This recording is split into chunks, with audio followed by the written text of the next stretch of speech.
नमस्कार साथियों, स्वागत है आप सभी का हमारे YouTube channel Shri Hans वाइने institute पर। आज का तारीख है 29 जुलाई 2022 और इस दिन के करंट अफेयर्स के सभी अति महत्वपूर्ण प्रश्न हम लोग इस वीडियो में डिस्कस करेंगे। तो चलिए करंट अफेयर्स एक अनोखी सोच के साथ आज का वीडियो शुरू करते हैं। लेकिन उससे पहले आज का मोटिवेशन है, कर्म पर विश्वास रखो और ईश्वर पर आस्था, कितनी भी मुश्किल वक्त क्यों ना हो निकलेगा जरूर रास्ता। बिल्कुल सही बात है, रास्ता मुश्किल ज़रूर होता है लेकिन एक ना एक दिन सबको मंजिल तक पहुंचा ही देता है। ठीक है, तो हमेशा अपने काम पे विश्वास रखिए और इस पर भी विश्वास रखिए, ज़रूर आपको मंजिल मिलेगी। तो चलिए इसी मोटिवेशन के साथ आज का पहला क्वेश्चन देख लेते हैं। आज का पहला क्वेश्चन है, हाल ही में भारतीय वायुसेना का फाइटर जेट MiG-21 दुर्घटनाग्रस्त हो गया। यह फाइटर जेट किस देश से मंगाया गया था? ये बहुत ही दुखद घटना हुआ है हमारे भारतीय वायुसेना के साथ। ठीक है, जो MiG-21 था ये दुर्घटनाग्रस्त हो गया राजस्थान के बाड़मेर में। और ये जो फाइटर जेट है ये किस देश से खरीदा गया था भारतीय वायुसेना में? तो ये खरीदा गया था, ऑप्शन देख लेते हैं। Option number A America, option number B France, option number C Germany, option number D Soviet संघ। उस समय सोवियत संघ जो था वहाँ से ये खरीदा गया था। इसका ऑप्शन नंबर डी सही हो जाएगा। ठीक है, सोवियत संघ जो रूस अभी 15 देशों में बंट गया है, वहाँ से उस समय सोवियत संघ हुआ करता था, तब हम लोग MiG-21 खरीदे थे। इसके बारे में कुछ इंपॉर्टेंट फैक्ट्स देख लेते हैं फ्रेंड। जैसे भारतीय वायुसेना का एक फाइटर जेट MiG-21 जो बाइसन है, ये राजस्थान के बाड़मेर में दुर्घटनाग्रस्त हो गया और इनमें 2 पायलट थे, दोनों शहीद हो गए। ठीक है, MiG-21 जो बाइसन है ये एक ट्रेनर एयरक्राफ्ट था। ठीक है, MiG-21 ये मिग है। MiG-21 एक लड़ाकू सुपरसोनिक विमान है और इसकी क्षमता कितना है? लगभग 644 किलोमीटर तक की इसकी क्षमता है। इसकी लंबाई कितना है? 15.76 मीटर और एक विमान की कीमत कितना है? लगभग 177 करोड़। इसे भी याद रखिएगा। ठीक है, MiG-21 भारत सोवियत संघ से खरीदा था, इसे याद रखिएगा। और भी इससे रिलेटेड है, जैसे MiG-21 के निर्माण कौन किया? ये कौन किया है? तो रूस की कंपनी मियोन एविएशन साइंटिफिक इंडस्ट्रियल कॉम्प्लेक्स के द्वारा यह किया गया था। इस कंपनी की स्थापना कब किया गया था? तो 8 दिसंबर 1939 को की गई थी और इसके फाउंडर कौन थे? मिखाइल गुरुविच और एटर्म मिकोयन। ठीक है, इसे याद रखिएगा। 8 दिसंबर 1939। MiG-21 का पहला उड़ान जब कब सफल परीक्षण किया गया था? 1955 में। MiG-21 जो भारतीय वायुसेना में कब शामिल किया गया? तो 1963 में, इसे याद रखिएगा। 1961 में भारत खरीदा था, 1963 में ये भारतीय वायुसेना में शामिल कर लिया गया था।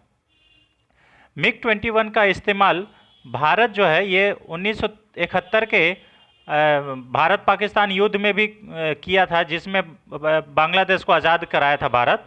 ठीक है, और बालाकोट एयर स्ट्राइक में भी MiG-21 का भारत इस्तेमाल किया था, जिससे जो अमेरिका का F-16 है, जो बढ़िया उन्नत किस्म का फाइटर जेट है, उसे मार गिराया था। ठीक है, उसे खदेड़ा था। ठीक है, अभिनंदन ने। तो ये रहे फ्रेंड्स इससे रिलेटेड कुछ इंपॉर्टेंट फैक्ट्स। आपको बताना है कमेंट बॉक्स में कि जो राफेल है वो किस देश से खरीदा गया है और राफेल किस कंपनी ने बनाता है, उसका निर्माण कौन करता है।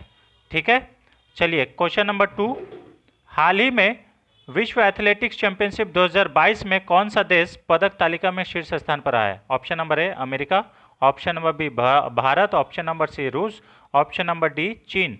तो विश्व एथलेटिक्स चैंपियनशिप जो कि अमेरिका में ही आयोजित किया जा रहा था, उसमें अमेरिका शीर्ष स्थान पर रहा है 33 मेडल के साथ। कितना मेडल के साथ?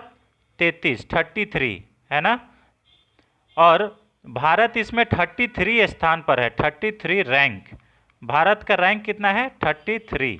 इसे याद रखिएगा। ठीक है, इससे रिलेटेड कुछ इंपॉर्टेंट फैक्ट देख लेते हैं। जैसे ये अगर पूछ लिया जाए कि अमेरिका में कहाँ पर, तो ये ओरेगोन बोल के जगह है, वहाँ पे ये आयोजित किया जा रहा था विश्व एथलेटिक्स चैंपियनशिप।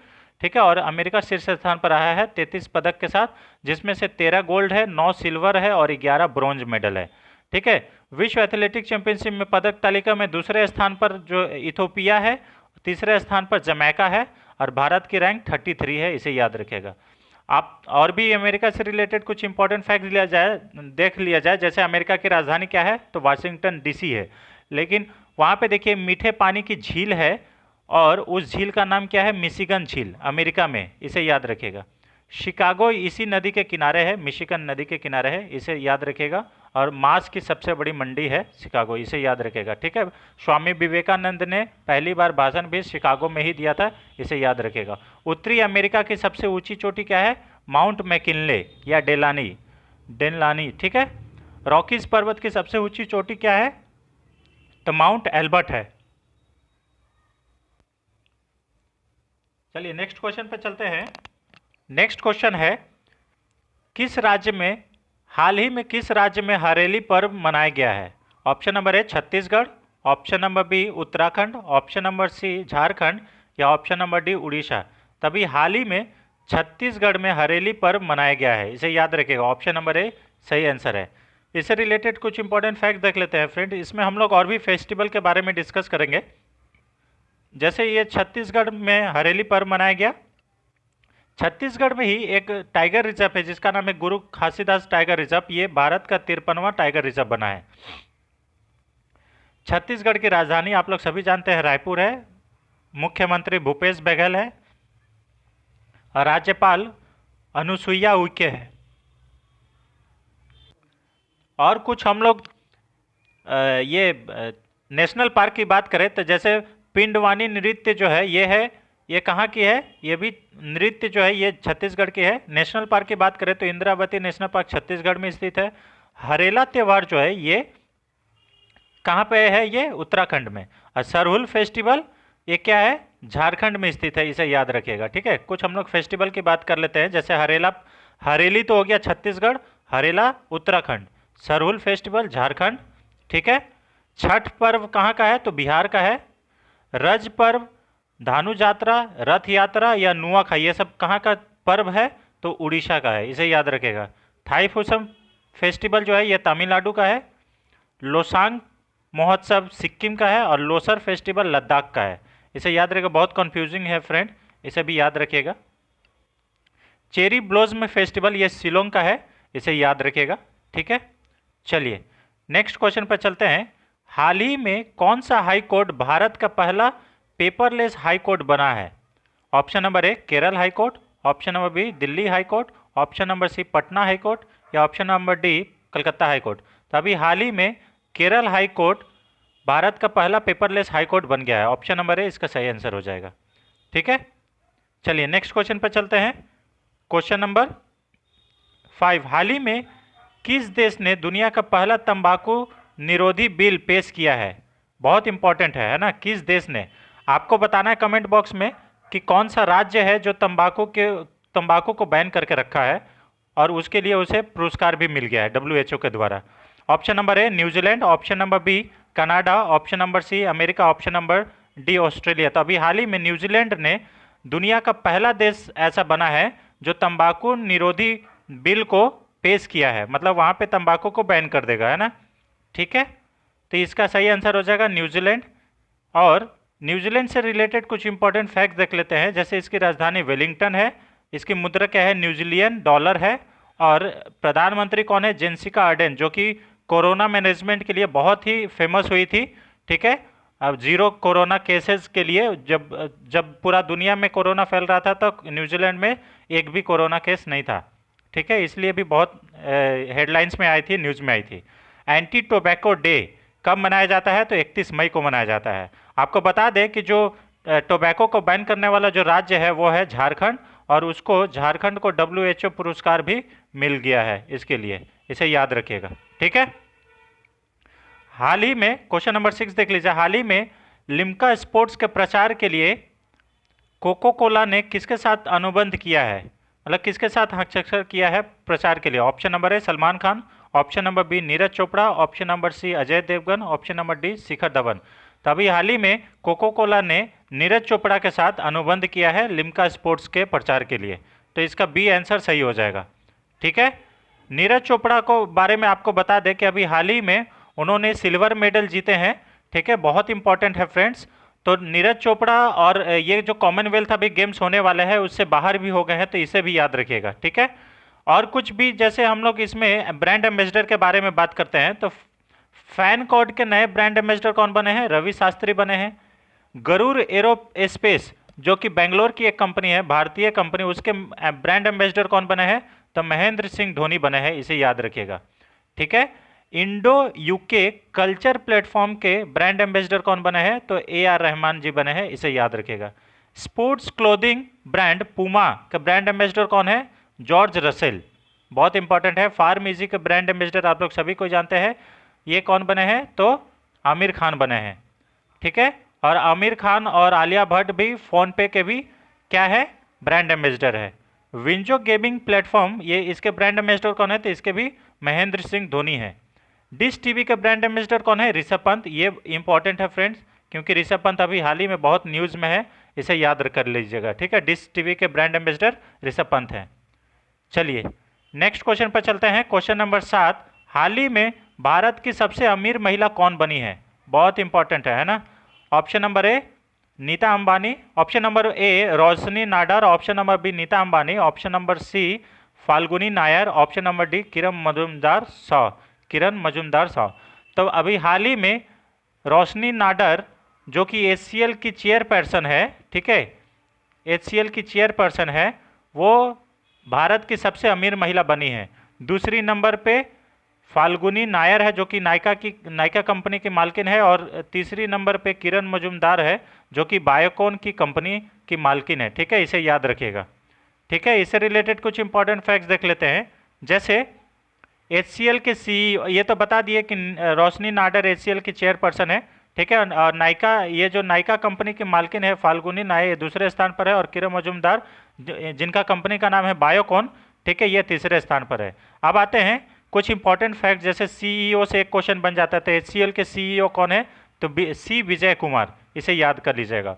इसका हेडक्वार्टर कहाँ है? नोएडा में, और एस्टेब्लिशमेंट कब हुआ था? 12 नवंबर 1991 को, इसे भी याद रखिएगा। CEO तो जरूर याद कर लीजिएगा, C विजय कुमार, HCL के CEO। ठीक है, नेक्स्ट क्वेश्चन पर चलते हैं, ये भी बहुत इंपॉर्टेंट है। हाल ही में BCCI का नया टाइटल स्पॉन्सर कौन बना है? Option number A Mastercard, option number B Tata, option number C Paytm, option number D PhonePe. तो अभी हाल ही में मास्टर कार्ड ये BCCI का नया टाइटल स्पॉन्सर बना है, इसे याद रखिएगा। ठीक है, मास्टर कार्ड के बारे में कुछ बात करें, पहले तो ये जान लीजिए कि BCCI का फुल फॉर्म क्या है। Board of control for cricket in India, ये BCCI का फुल फॉर्म है। इसके टाइटल स्पॉन्सर अभी मास्टर कार्ड बना है, और मास्टर कार्ड की BCCI की स्थापना कब हुई थी? 1928 में की गई थी। इसका मुख्यालय कहाँ है? मुंबई में है। और वर्तमान में BCCI के अध्यक्ष कौन है? सौरभ गांगुली जी हैं। और BCCI के उपाध्यक्ष राजीव शुक्ला हैं, ये बहुत इंपॉर्टेंट है ना। उपाध्यक्ष बहुत बार पूछ लिया जाता है। BCCI के उपाध्यक्ष राजीव शुक्ला जी हैं। ठीक है, CEO ऑफ मास्टर कार्ड कौन है? तो ये है माइकल मेवच, इसे याद रखिएगा। और मास्टर कार्ड के एस्टेब्लिशमेंट कब हुआ था? तो 3 नवंबर 1966 को की गई थी। और कहाँ पे इसका हेडक्वार्टर है? तो न्यूयॉर्क, अमेरिका में है, USA। ठीक है, ब्रांड एम्बेसडर कौन है मास्टर कार्ड के? तो मैग्नस कार्लसन जो है, ये ब्रांड एम्बेसडर है, चेस प्लेयर है ये, है ना। MD एंड CEO पेटीएम के कौन है? विजय शेखर राघवन, यही मालिक भी है और CEO भी है। और फोन पे की CEO कौन है? तो समीर निगम, ये याद रखिएगा, बहुत इंपॉर्टेंट है फ्रेंड्स। तो CEO से एक क्वेश्चन बनता है, ठीक है, त्यौहार से एक क्वेश्चन बनता है। तो ये जो सेशन है बहुत इंपॉर्टेंट है आपके लिए, अच्छे से इसको नोट डाउन कर लीजिएगा। और अगर आपको हमारा ये प्रयास अच्छा लगता है तो ज़रूर वीडियो को लाइक कर दीजिए, ताकि हमारा भी मोटिवेशन बना रहे, और दूसरे के साथ शेयर भी कीजिए। ठीक है, चैनल पर नए हैं तो नए चैनल को सब्सक्राइब भी कर लीजिए। चलिए नेक्स्ट क्वेश्चन पर चलते हैं। क्वेश्चन नंबर 9, हाल ही में अंतर्राष्ट्रीय क्रिकेट परिषद में कौन सा 3 देश एसोसिएट सदस्य के रूप में शामिल हुए हैं? ICC में कौन सा 3 देश शामिल हुआ है? Option number A Uzbekistan, option number B Ivory Coast, option number C Cambodia, option number D उपयुक्त सभी। तो इसका सही आंसर हो जाएगा उपयुक्त सभी। इसमें ICC में ये तीनों देश शामिल हुए हैं। ठीक है, और ICC इनको वेलकम भी लिखा है। ठीक है, इसे याद रखिएगा, एसोसिएट सदस्य के रूप में। इससे रिलेटेड कुछ इंपॉर्टेंट फैक्ट देख लेते हैं। जैसे आप लोग सभी जानते हैं कि ICC का जो मुख्यालय है वो दुबई में है, इसे याद रखिएगा। और उज्बेकिस्तान अगर बात करें तो इसका जो मुख्यालय है ये ताशकंद में है। ठीक है, जैसे ही ये लोग तीनों कोई शामिल हुए तो ICC में मेंबर सदस्य कितने हो गए? 108 हो गए। ठीक है, बहुत इंपॉर्टेंट है। हाल ही में भारत के हरियाणा में जो आयोजित हो रहा था सूरज कुंड मेला, उसमें उज्बेकिस्तान को फोकस कंट्री के रूप में भी शामिल किया है, इसे याद रखिएगा। ठीक है। ओमकार वाट का मंदिर कंबोडिया में है, कंबोडिया की राजधानी नोम पे है, इसे याद रखिएगा। आईएमएफ का नवीनतम सदस्य कौन है? एंडोरा। ठीक है। आईएमएफ का मतलब क्या होता है? International monetary fund. ठीक है, मॉनेटरी फंड ये जो है, इसमें नया देश शामिल कौन हुआ है? एंडोरा, और ये 190वां देश बन गया है। यूएनओ में, यूएनओ यूनाइटेड नेशन ऑर्गेनाइजेशन में नया सदस्य कौन शामिल हुआ है? साउथ सूडान, और 193वां ये मेंबर बन गया है, इसे याद रखिएगा, साउथ सूडान। ठीक है। आज का last question friend, question number 10, हाल ही में विश्व प्राकृतिक संरक्षण दिवस कब मनाया जाता है? ऑप्शन नंबर ए 28 जुलाई, ऑप्शन नंबर बी 27 जुलाई, ऑप्शन नंबर सी 26 जुलाई, या ऑप्शन नंबर डी में से कोई नहीं। तो हाल ही में विश्व प्राकृतिक संरक्षण दिवस 28 जुलाई को मनाया जाता है। ऑप्शन नंबर ए इसका सही आंसर हो जाएगा। ठीक है। इससे रिलेटेड कुछ इंपॉर्टेंट फैक्ट देख लेते हैं। जैसे इस बार का थीम जो है ये फॉरेस्ट एंड लवलीहुड है, इसका थीम है। 26 जुलाई को कारगिल दिवस मनाया जाता है, कारगिल विजय दिवस, आप लोग सभी को हम लोग अभी मनाए हैं। ठीक है। अब कुछ अधिनियम का बात करें, जैसे पर्यावरण संरक्षण अधिनियम ये कब का है? 1986 का है। वन्य जीव संरक्षण अधिनियम में 1972 का है। प्रोजेक्ट टाइगर कब शुरू किया गया था? तो 1973 में शुरू किया गया था। वन संरक्षण अधिनियम 1980 का है। ठीक है। और इंडियन फॉरेस्ट एक्ट ये 1927 का है। तो कुछ एक्ट इसे याद कर लीजिएगा, क्योंकि घुमा फिरा के क्वेश्चन पूछ लेता है कि पर्यावरण संरक्षण दिवस मनाया गया 28 जुलाई को, तो पर्यावरण संरक्षण अधिनियम किस वर्ष का है? तो ऐसा हो जाएगा 1986, इसका सही आंसर हो जाएगा। या वन्य जीव संरक्षण अधिनियम 1972। प्रोजेक्ट टाइगर कब शुरू हुआ था? तो 1973 में। ठीक है। तो ये रहे फ्रेंड्स आज के 10 अति महत्वपूर्ण प्रश्न। आई होप आपको ये वीडियो पसंद आया होगा। अगर वीडियो पसंद आया है और अगर आप चैनल पर नए हैं तो चैनल को ज़रूर सब्सक्राइब कर लें, ताकि हमारा भी मोटिवेशन बना रहे, और लोगों के साथ ज़रूर शेयर करें। Thanks for watching. Thank you so much.